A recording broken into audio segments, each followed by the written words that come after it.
My dear brothers and sisters in Christ, as we are united under the compassionate gaze of Our Lady of Fatima here in Sitio Kapatagan, San Jose Antipolo City, I am filled with hope and gratitude for each one of you and your commitment to serve our community and our nation. In the spirit of stewardship, we are entrusted with profound responsibility to care for both our people and our environment. This sacred duty calls us to steadfast stewards, dedicated servants, and compassionate leaders. Our theme of service, servant, and stewardships invites us to reflect on how we can embody these principles in our daily lives. Service is the heart of our mission, and it calls us to extend our hands and our hearts to those in need, to uplift and empower, and to create a community rooted in love and respect.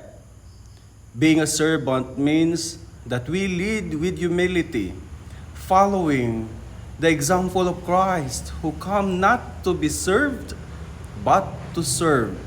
Let us seek to listen and understand more fully, fostering a community where every voice is heard and valued.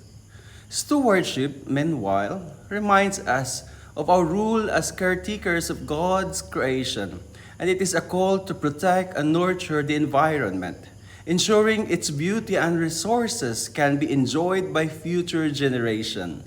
Let our actions reflect our commitment and sustainability and responsible living.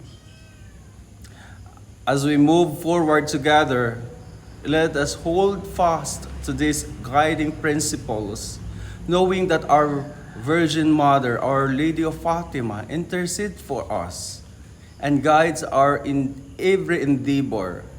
May her example of faith and obedience inspire us to live lives of joyful service, unwavering in our dedication to fulfilling God's work in our community and beyond.